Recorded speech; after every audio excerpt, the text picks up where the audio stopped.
My name is Lakshmi. I'm a journalist. I have two questions. The first one is on family planning. I was told by another Muslim friend of mine that you don't encourage family planning. Now, I'm sure probably my grandmother's generation were more than happy to produce 10, 15 children. But given the state of affairs today, I mean, how is it possible to put a stop if you don't have family planning? Sister, there are two questions. Very good questions, but long answers. First question is family planning. That she said, the sister, in my grandmother's time, produce more children, good, but now the world is changing. Let's see whether your grandmother is right or you are right.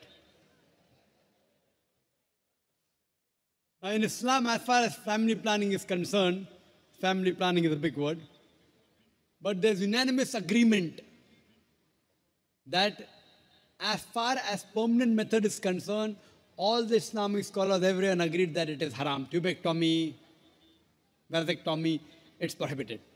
Even abortion, it's prohibited unless it is to save the life of the mother.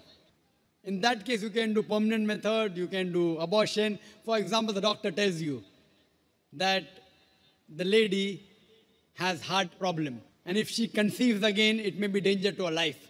Or if she has multiple cesarean section, 3, 4, 5, one more child will be detrimental to health, then any method is permitted.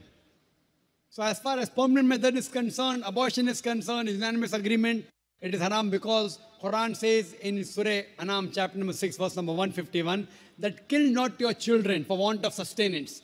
For it's Allah subhanahu wa ta'ala, Almighty God, who will give sustenance to you and your children. The message is repeated in Surah Isra, chapter 17, verse number 31, kill not your children for want of sustenance, for it is Allah subhanahu wa ta'ala, Almighty God, who will give sustenance to you and your children. Now here we realize, based on this verse of the Quran, killing children is prohibited. Furthermore, as far as temporary method is concerned, I being a medical doctor, as far as contraception is concerned, the most common is the copper T. And we learned in the medical college that it's a contraception. But we realized it's not a contraception, it's a contra-implantation. The ovum and the sperm has already met, they form the zygote, but it is a very early abortion. It's called as a contraception. The right technical word is contra-implantation. And if you let your imagination a bit ahead, it is nothing but an early abortion, so this too is prohibited. The difference of opinion as far as temporary method is concerned, but our beloved Prophet Muhammad, one person approached the Prophet and said that he used to do azul, that is coitus interruptus, breaking the act and preventing the fluid of the male to enter the female's body. The Prophet was silent. Now one group of scholars said because the Prophet was silent, he permitted. The other group of scholars said because he was silent, he prohibited. Difference of opinion, but let's get back to the main reason. So as far as copper T is concerned, that too is prohibited. OC pills, oral contraceptive, it changes the physiology of the body. Allah says in the Quran in Surah Rum, chapter number 30, verse number 30, do not change the physiology of the body. And I being a medical doctor, I know there are so many complications for that. Now, coming to the basic question, why should a person want to do family planning? Is the basic question. Let's treat the cause. You know, we as medical doctors, we prefer killing the germs rather than symptomatic treatment. One thing is symptomatic treatment. The other is knowing the cause and killing the cause. Now, broadly, majorly, there can be two reasons why a person wants to do family planning. One can be because he's poor and poverty prevents him from looking after many children. The other reason may be he's rich, but having more children, more spacing, he can make them doctors, engineers, etc. Now coming to the first reason, that if a person is poor, Islam has the solution for poverty. Don't kill human beings. The solution is zakat.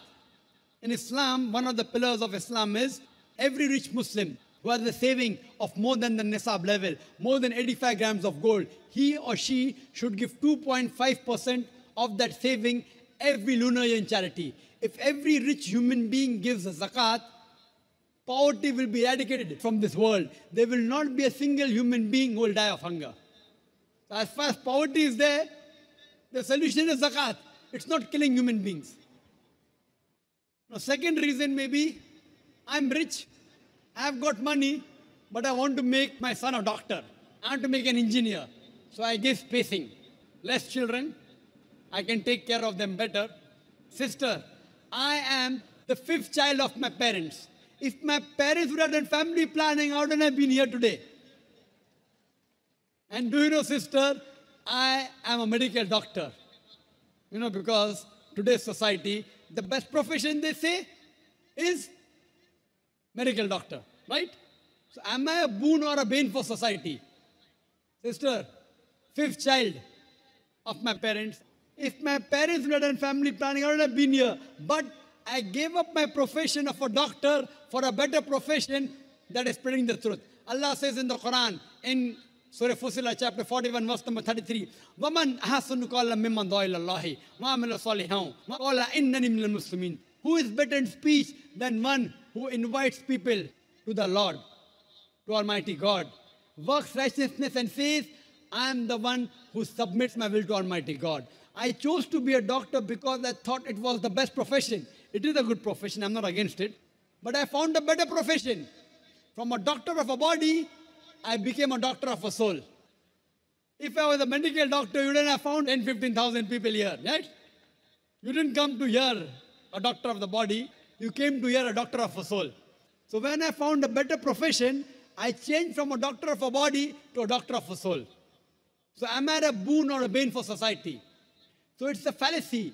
As far as spacing is concerned, Almighty God has given a natural spacing known as lactation amenorrhea, breastfeeding. The moment you breastfeed, automatically there is spacing. But today's modern women, they don't want to breastfeed because they will lose their figure. Almighty God has given lactation amenorrhea. So now, there is a fallacy what people think, that if you have less children, you can educate them better. If you analyze and check the history of the Nobel Prize winners, all of them were not the single child. Many were second child, third child, fourth child, fifth child. They were Nobel Prize winners. They were intelligent. So it is a misunderstanding. That's the reason the Quran in Surah Anam chapter 6 verse 151 and Surah Isra chapter 17 verse 31, it sounds similar. The first verse, Surah Anam chapter 6 verse 151 says, kill not your children for want of sustenance, for it is Allah subhanahu wa ta'ala Almighty God who will give sustenance to you and your child. This verse is referring to the poor people. That if they have one more child, even I will die and my children will die. The next verse of Surah Isra chapter 17 verse 31, the order is reversed. Kill not your children for want of sustenance, for it is Almighty God who will give sustenance to a child and you. Why is the order reversed? Second verse refers to the rich people. Don't worry, if he has more children, he will not die. He is worried about his children. So God says he will take care of his children as well as you.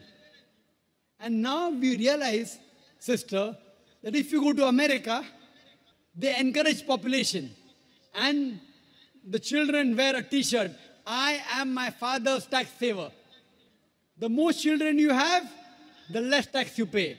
Same in Canada, same in Australia. In India, it's opposite. हम दो हमारे दो, एक के बाद अभी नहीं, दो के बाद कभी नहीं. It is a problem with Indian government. You know, China has the maximum population. India number 2. Do you know, sister, today, the 2 superpower in future, which countries are they? China and India. Why? Because of population. So grandmother is correct. The more population you have, the chances of the country to improve. China today is the country which is the maximum improving. And India is neck to neck fighting with China.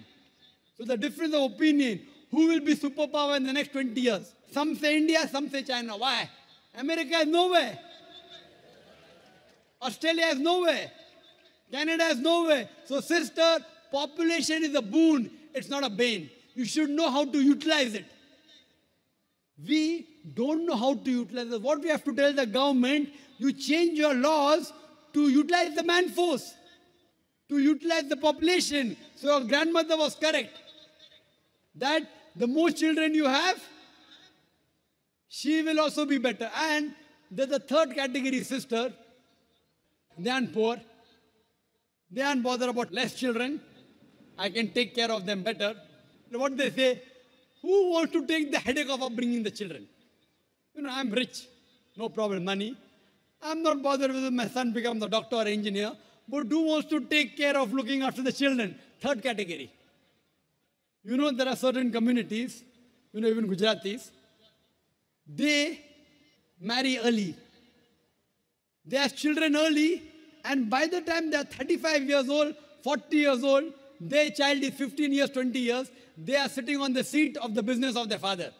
So by the time they reach 45, they can retire.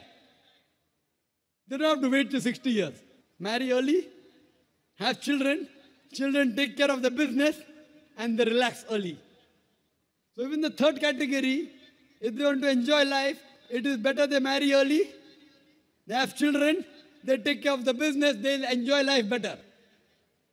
So that's the reason, as far as planning is concerned, Allah says in Surah Al-Imran, chapter number 3, verse number 54, Makru makrallahu wallahu khairul makirin. They planned and plotted. Allah too planned. Allah is the best of planners. So if you feel Almighty God can plan your family better, leave it to Almighty God. If you can think you can do better, the choice is yours.